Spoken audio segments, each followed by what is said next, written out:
I'm 28 years old and my name is G. Ellis. Always regarded me like a ghost. My sibling, the golden child, who is doing well. Lawyer, could do anything wrong. And I put my heart into keeping the family together. United, giving up my own dreams. Always trying to make them happy. But it was never enough for them. They smiled at my brother and patted him on the back. Great pride. Whereas I merely got cold glances and harder words. Why can't you be more like him? They said. Voices tearing through me like blades. I swallowed it all and didn't say a word, hoping that one day they might finally look at me. Then my brother's wedding drew close. I was given the job of making everything ideal, running every detail, making sure everything went as planned. I thought that maybe this time it might work. They would see me. But I was incorrect. We sat down the night before the big day. At the table for dinner, my brother demanded more expensive bands from abroad. Things like roses that I just couldn't give. I said no.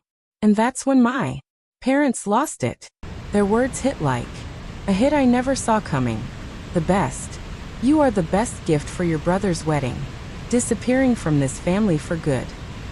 The room got quiet. My chest got tighter. But I didn't ask. I rose up and took my keys and left. The door shut behind me like a last period. The day of the wedding came. Everything looked wonderful until it all fell apart in a flash. Would you do it? You can either stay and watch or leave. Forever? Talk about what you think in the. Please leave your comments below. I'd want to hear your response. I worked as a freelancer years ago. A marketer with great plans. I just got a contract with a big $40,000 to fix up a network of supermarkets. Their commercial campaign in that area. It was an opportunity to be free, a ticket to make a reputation for myself in a tough business. But then my family's grocery store in Erie, Pennsylvania, struck rock bottom. Bills kept coming in and suppliers stopped calling, and my parents were drowning in money. My mom's voice broke over on the phone, imploring me to help. My father admitted they might lose, even though they were typically stoic. All of it. I couldn't let that happen. So I broke the deal. I called the store's rep and canceled the deal, and I gave it my all. Put all my attention into saving our store. I made a marketing campaign from scratch, advertising on local radio posters in every mailbox. Even early social media posts that were hard to use. Platforms. I talked to vendors about the price. Made consumers happy and cut costs. Foot traffic increased in just a few months. The store made more money and we paid off the worst kinds of indebtedness. I worked at night. Changing phrases, making posters. Thinking this would finally make them look at me. But they didn't do it. Joyce, my mom. My dad, Jeffrey Reed. And Reed named one night for a family meeting. I thought. Thankfulness, maybe a wink for getting us through. They gave my brother Brent took over the store's reins. Ellis. My mom said. He's a lawyer. Eyes shining with pride. He's got Brent, who hadn't lifted his head for this. A finger who spent those months at his. Was now in charge of the law firm. Dad of my. Nodded and looked away from me. It's for the best, he said. I was shocked and stood there, tight in my chest. Brent smiled and made changes. His tie, and he was already thinking about how to change my campaign. You did well, Stacy, he said. His voice was full with condescension. Okay. I had saved what they left behind. I gave up my future. But to them I was the backup, the one who took over. Gaps. My mom kept saying nice things about Brent's vision as if my work was nothing. My dad. He didn't even look up from his coffee. I wanted to scream at them to make them. I didn't admit what I'd done though. I swallowed the pain and smiled. And kept on going. Late evenings at I'd move things around on the shelves and update advertisements, anything to stay useful. I told myself they would notice eventually. If I worked harder and showed that I was better, people would see how valuable I am. At a family dinner, At supper, my mom would ultimately say, "You saved us." My dad could have clapped my, not Brent's shoulder. Nathan Todd my, saw through my best friend from college. We'd meet in a diner and he'd shake his head over what I said. "There. Stacy, you're blind," he said one night. "Drinking coffee. You're killing yourself. For people who don't care." I brushed it off. He told me to stop, but his words stuck. I couldn't stop hoping, couldn't stop trying to get their respect. So I kept pouring myself into their world, thinking one day they would value me. The store did well. Because of my campaign, customers filled the aisles. The cash registers were buzzing and the suppliers came back. But every time I spotted Brent's name on the entrance to the manager's office, my parents would call him to talk about strategy while I was gone to reload the shelves. "Good job," my mom commented once, not paying attention, as if I had cleaned a floor, not saved their business. Brent would walk in and throw out concepts that I had already put into action. They'd nod as if he had made them. I keep hoping for a real thank you. I kept saying to myself, maybe next time, if I did more, they could view me as more than the younger youngster. So I pushed forward, without paying attention to the pain in my chest, hoping that one day they would finally say I was enough. I was need months later. While I was making plans for my brother's wedding, Brent was going to marry Lindsay Newman, his fiancée, and my parents gave me the reins to get it done. They didn't question if I had the time or money right now. Thought I would provide. I had been working as a freelance marketer to get by, yet I took $10,000 out of my savings to cover deposits for venue vendors. All of it. I wanted it to be just so. Not for Brent, but to show I could do it. Something they would like. I spent weeks phoning caterers, florists, photographers, making sure they get every detail. I picked a menu: roast chicken and garlic, mashed potatoes and summer salads that go well with the money.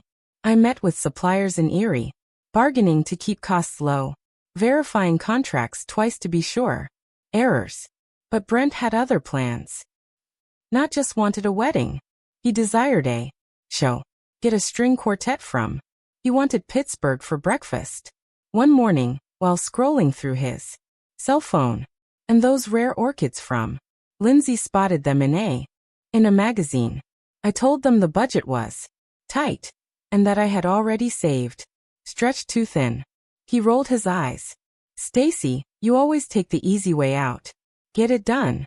Joyce, my mom, chimed in drinking her coffee. "He is correct. It is his day. Don't mess it up." My father, Jeffrey, just nodded and flipped through his paper. Their remarks hurt, but I continued going, hoping for a perfect. Finally, their wedding would earn them respect. I stayed up late sending emails to vendors, changing plans. I found a band in my area, ready to play for less than the normal rate. Roses instead of flowers from other countries. Every option was made to balance Brent's demands with what is actual. But he kept pushing. He called one afternoon, demanding a famous DJ from Cleveland. "It's just a few thousand more," he said, like it was nothing.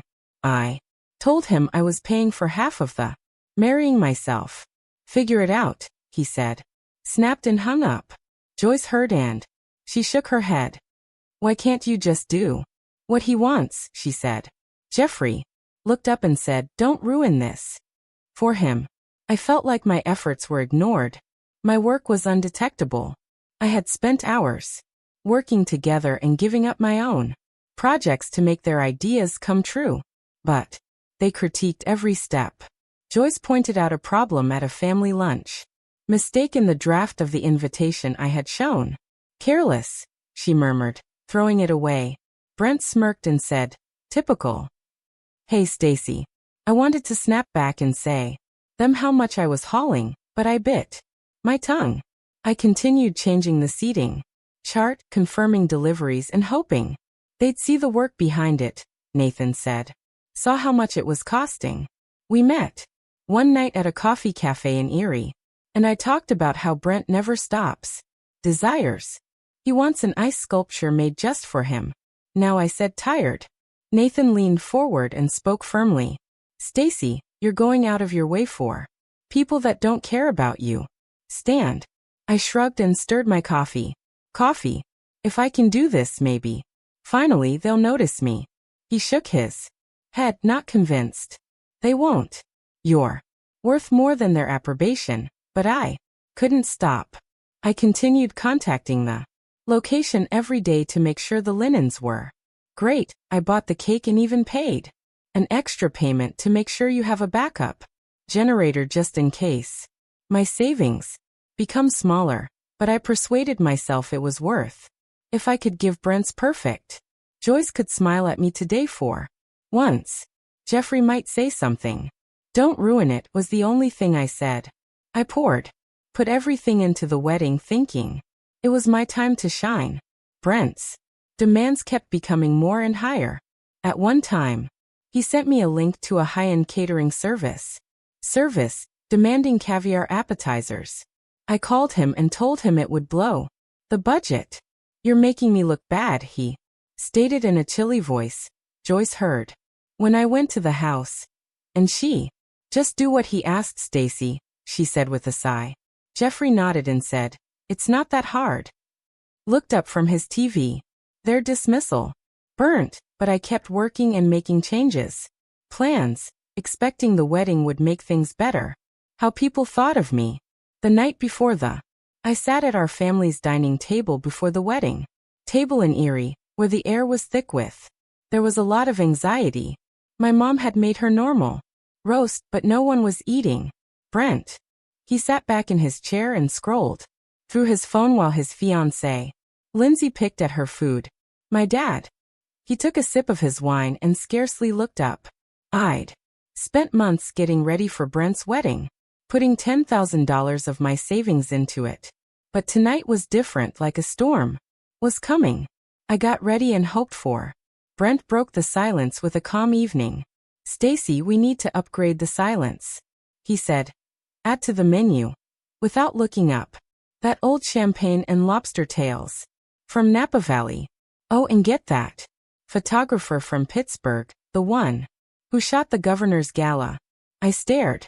My fork was frozen as I looked at him. Lobster tail.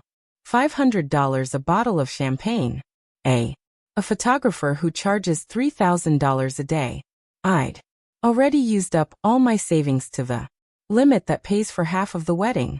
I said, Brent, I can't. And kept my voice steady. Steady. I've already paid for everything, like the place, the band, and the flowers. He doesn't have any money left. He threw his phone on the table and laughed. Stacy, you're always so cheap. This is my wedding. Make it happen. Joyce sat. She put her glass down firmly and narrowed her gaze. She agreed with him. This is a once. Why are you being so rude on this once-in-a-lifetime day? Selfish? Jeffrey glanced up and said, don't mess this up for your brother. Their comments stung me deeply, and my chest clenched. Deeper than I thought. I had given everything, my time, my money, my energy, and they still thought of me as the problem. I attempted to explain. I've spent $10,000 of my own money. The budgets. Lobster and a famous person maxed out. Photographer aren't possible. Brent rolled his eyes and leaned in. Lindsay, I told you she'd skimp on us. Lindsay kept quiet and didn't look at me. Joyce crossed her arms and spoke. You have always been like this, Keen. Stacy. Never stepping up when it matters. Jeffrey nodded and said, Brent matters. Deserves more than your half-hearted work. I worked nights half-heartedly. Bargained with sellers, made their dream possible to have a wedding. But for them it was nothing. I pushed my voice back, and it got louder. I've paid for half of this wedding. I have. I did everything you asked me to. I can't hold on putting money I don't have into this. Brent shook his head and smiled. Then, you might not want to be engaged at all, he said. Joyce leaned forward. Hey, Stacy, you know what? The best present for your brother's wedding Is you leaving this family? Forever? The crowd went quiet. Jeffrey didn't move, just looked at his plate. Lindsay moved around awkwardly and said, "Nothing." My heart raced as they spoke, like a smack, echoing. Then it was gone. After all, I wanted to scream to make a list of what I'd done. Everything I had given up. But there. Joyce's stare, Jeffrey's face. Brent's arrogant smirk told me he didn't care. It wouldn't matter. They had picked him. I rose up again and scraped the chair. "Fine," I answered, my voice low but clear. Firm. "If that's what you want," I grabbed my pocketbook, with my keys jangling in my grasp. Joyce called after me. "Don't make a Stacy, stop." I was done listening. I slammed the door behind me as I left. The sound was harsh and final. Outside. The cold, creepy air touched my face, yet I felt a fire inside. I had given them everything, my time, my money, my hope, and they threw it back in my face. I held on to the steering wheel of my automobile as I sat there. I gripped the driving wheel as my mind raced. Wanted me to go. Okay, but I wasn't going to fade away. Quietly. I had been working on their beautiful day just to be told I was the problem. Not anymore. I wasn't sure what I would do next. What I should do next was simple. I was done being their doormat, so I started the engine. My willpower growing stronger. Tomorrow, they would see what occurred when I stopped carrying their weight. The next day, their words were still blazing in my mind when I woke up. I heard it in my ears. I sat on my bed and looked at my phone with the app for my savings account open. $10,000 of my savings was held up in money for Brent's wedding. The band, the caterers, and the florists all got paid to make their day from my own money. Perfect. But after supper last night, their wish for me to disappear forever changed everything. I wasn't going to. I stopped letting them walk all over me. I started calling merchants. First, the caterer. "I need to cancel the order," replied, my voice steady. "I'm pulling the deposit." The woman on the other end of the line hesitated. I asked about consequences, but I didn't get any. Next, the florist. "No roses, no." I urged her to give me back my centerpieces. The band was last and they had to pay. Had already cashed my check, but I wanted a chargeback. By lunchtime, I had gotten back most of my $10,000, abandoning the wedding. No flowers, no music, no eating. I didn't feel bad, just determined. They wanted me to leave. I'd give them a wedding they would always remember. In the afternoon, things got out of hand at the venue. There were empty tables when guests got there. No band playing, and there were no flowers in sight. Brent's fiancée was in her dress, shocked as family members muttered in confusion. Brent yelled at the venue with a red face. Staff who didn't know what to do. Joyce called me, and her voice was high-pitched. Through my voicemail. "Stacy, what do you want? What have you done? You've messed everything up." Jeffrey also left a note, and his tone. "You're a disgrace to this family." I didn't call back their claims. I didn't care. I had heard enough. Brent went to an internet forum in the evening. A creepy message board in the area buzzing with rumors. "My sister ruined my wedding." He wrote his words with a lot of hate. "She is envious, cruel, and has damaged the." He depicted me as the happiest day of my life. The bad guy, saying I did it on purpose. He messed up his big moment, and comments kept coming in. Some from neighbors I had known for a long time, saying I'm selfish and crazy. Joyce added to what Brent had said. "She has always been a problem." Jeffrey didn't post, but I knew he agreed. Their lies spread like wildfire, changing the truth to save face. I sat in my stomach was at my apartment reading the posts. Part of me wanted to fire back, because my stomach was churning, to show how I'd paid for half of their fantasy wedding. How they wanted more than I could provide. But what was the what? They would never say they were. I was wrong. Instead, I opened my laptop and began looking for flats in. I'd been to Asheville, North Carolina. Once I adored the calm mountains. It promised a new beginning. Erie held. Nothing else matters to me now, except my family, that thought I was useless. I made a call to a real estate agent to ask about rentals. I mentioned something little. I'm starting. Nathan came by that night and his expression bleak. They're talking bad about you online. He said, look at Brent's post on his. Hey, you okay? I nodded, but my hands shook. I'm done with them, I said. He didn't push. He just sat with him. Me while I packed several boxes and closed. Books, my laptop. You're stronger than. They know what he said before he left. The term stayed with me, like a small anchor in the storm. By midnight, I had made a one-way bus ticket to Asheville for the wedding fell apart following week. They had gone too far with me. Joyce's. Her voicemail played in my head again. Voice condemning me for their shame. Jeffrey's harsh voice resonated, calling me out. Brent's post with its lies is a shame. Hurt the worst. But I wasn't going to stay to fight their story. I'd handed them everything, my time, my money, my hope, and they'd thrown it away. Now I was picking myself. Weeks after I stood in my small, creepy office, putting the last of my things away. I'd made a small amount of money as a freelancer. During the years, a marketing business. A side job that made just enough money to keep me going. It wasn't much, just a rented room with a desk, a computer, and a few files for clients. But it was mine. I had made up my mind to sell it. A local agency offered $25,000 for my list of clients and I signed the documents without thinking. Without a second thought, the pen was steady in my grasp. That money and the $10,000 I had taken out. My ticket out was the money I got back from the wedding. I also made a tougher call. For years, I had put a lot of effort into my family's. Begin with the advertisement at the grocery store. Campaign that preserved it at that time with a $5,000 of my savings to invest in. Keep it going. I was in charge of the inventories. Retained the books while negotiating with suppliers. But after they betrayed me, I was done. I called the bank and took out every cent of my investment. I didn't phone Joyce or Jeffrey to let them know. They'd made their choice when they told me to get away. The store's flaws that I'd fixed for years would split wide open. By the end of the month, I was on a bus to Asheville, North Carolina. My things fit in 2 luggage, a laptop, and clothes. A few books. The mountains were big and scary.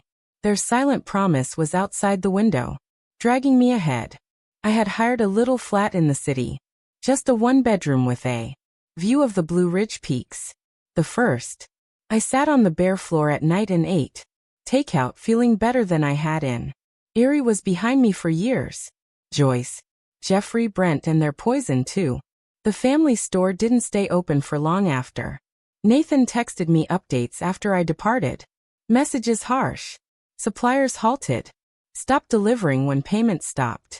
Customers left because the shelves were empty. Brent, who had been given the reins, fumbled every decision. Reins made every choice wrong. Joyce, trying to help, but she couldn't deal with the logistics I had worked out. Jeffrey immediately went back, blaming everyone. Within weeks, the business said something else. Bankruptcy, and the doors were sealed for good. Nathan said, they're falling apart. Without you. I didn't answer. There. I didn't have to deal with failure anymore. I started afresh in Asheville. I took freelance marketing jobs, tiny projects for neighborhood stores, making ads for coffee, roasters, and small stores. The work was solid, my talent strong after years of. I kept to myself at first because I was afraid of new people. Although the city is warm, sucked me in. One morning I walked into a bakery in the city center, enticed by the fragrance of fresh bread. Shirley Bennett, the owner of the bakery, welcomed me with a big. She was in her 50s and wore an apron, dusting flour on her. Her laugh was loud enough to fill the space. You look new around here, she said, handing over a free scone. Across the counter, we said. We got to talking. I told her I had just moved, but I didn't say where. The dirty parts. Shirley didn't ask. Basically talked about her own stories, how she opened the bakery following her divorce. Starting over from scratch. It takes guts to, she murmured, start over. And her eyes were sympathetic. Asked me to come to a local business meeting. Exposing me to shop owners who needed. I got 2 clients because I needed help with marketing. Shirley became that week thanks to her. A normal part of my daily coffee at her. Talks about life with the bakery, her constant presence grounding me. I didn't hear. Brent sent one, but neither Joyce or Jeffrey. A nasty email saying I ruined the. You're selfish, he said about the family company. Wrote as if I hadn't kept it going for years. I removed it without saying anything. Lindsay didn't say anything, possibly since she was caught. In Brent's circle. I thought about Nathan's words from Erie. You're stronger than they know. He was right. I wasn't the shadow I thought I was in Asheville. Then in Erie. I was making something new. Connections with clients, a life that felt mine. That night, Shirley asked me to her bakery after it was closed. We sat down. With cups of tea and the fragrance of cinnamon. Rolls that last. You look different, she said. I nodded as I settled in.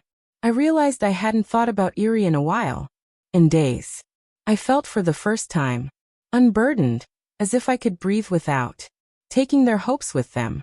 Asheville was my new beginning, and with Shirley's, I was getting my bearings with support. I wasn't. Gazing back, Asheville months later had turned into my safe place. But the fallout from Erie, it still rippled. The family. The grocery shop used to be the center of the world of parents was gone. Its shutters are closed. Windows were a sign that things were falling apart. Joyce and Jeffrey had to deal with a harsh new real life. Their savings ran out, so they had to. They had to sell their property and move into a small flat on the edge of Erie. Neighbors who used to be friendly to them now looked away from them. Their name, hurt by the store's closing. Brent didn't do any better. His appeal, which used to be enough to win him favors, couldn't hide his bad management. He had gotten a job at a hardware store, but customers whispered on how he helped bring down the family. His pride no longer holds any weight. Lindsay, his fiancée, moved away from them, gently breaking up their engagement in the stress. The life they had built on. The borrowed glory has fallen apart. I didn't think about their problems. Asheville was my concentration, a place where I could start over. Sans their shadows. My freelancing work. The marketing business was starting to grow. I made deals with 5 local. A brewery, a bookstore, and a business. An art gallery, a cafe, and a place to buy hiking gear. Store. I spent my days designing, writing ad content, making logos, and pitching campaigns over coffee in busy cafes in the city. My income was approximately $3,000 a month, which is enough for my simple groceries for the apartment and sometimes presents like a concert ticket or a new set of hiking boots. Each project felt like a brick in the base of a life. I was making things for myself. Nathan was always there, even from miles away. He'd call every several weeks and his voice heated across the static-filled wire. Erie is, he once said, it's not the same without you. Then they laughed. But you're doing great out there. He submitted pictures of his most recent woodworking project, little things that kept our friendship going. The encouragement made me think about the strength I didn't know I had. Shirley, the owner of the bakery, was my rock in Asheville. Her store has warm wooden tables and I could smell fresh pastries as I got there. Come up with ideas or relax after a long day. Days. She would give me a free muffin. Fuel for the grind. Her belief in me, simple, steady, helped. I consider myself as more than just the daughter who had never been enough. Then came Joyce's letter. It came on a clear morning. Her handwriting was wobbly on the envelope. She said she'd been diagnosed with a bad disease, pleading with me to come back to Erie to help her. And Jeffrey rebuilds. The words were guilty of making me look like the key to save them. I read it twice, my constricted stomach. Shirley wiped down her, saw my face and asked what was wrong. Wrong. I gave her the letter. She scanned it, her brow furrowing. This smells like manipulation, she said, throwing it away. People don't change all at once. Her bluntness cut through my hesitation. I had seen. Joyce has used sympathy before to get her way. Pull strings. Nathan, when I phoned him. Okay. She's attempting to pull you back, he said. Don't believe it. No, I didn't. I composed one short and last answer. I hope. I wish you well, but I'm not coming back. I sent it in the mail and blocked their numbers. It wasn't easy to cut them off. A part of me still ached for the family I wanted them to be, but I knew that keeping tied down to their chaos would only make things worse. The peace I had found. When I asked Shirley, she nodded, informed her eyes were proud. You're picking. You, she remarked as she poured me coffee. That's the hardest and bravest thing. Nathan said the same thing in his next call, saying, you're free now. Don't look back. Their help was steady and true, giving me the strength to let go. I was building more than an Asheville job. I joined a group of people who hike in my area. Hiking paths like Black Balsam Knob. There the mountains went on forever. And crazy. I began painting again, a activity I'd given up in Erie filled. Sketchbooks with landscapes painted with watercolors. My apartment turned become a paradise for plants. A rug from a local market on the windowsill. A bookcase of books that I really have time to read. I got a major deal with a regional tourist board, a 6-month campaign that made me twice as much money. The job was hard, but every late. It felt like spending a night changing slogans. Proof of my worth. One night I sat with her at Shirley's Bakery and a few of her regulars joking about tales about Asheville's strange festivals. A client came by to thank me for a effort that had helped his stores. People walking by. I grinned and felt comfortable inside. I didn't know in Erie. The lesson was, I was starting to realize that my worth wasn't based on what I did it for Joyce, Jeffrey, or Brent. It was in the life I was making, the friends who trusted me and the clients who, the peaceful times when I was lifted, felt whole. Asheville was more than just a new beginning. I learned how to do it there. Stand tall, not for anyone else, but for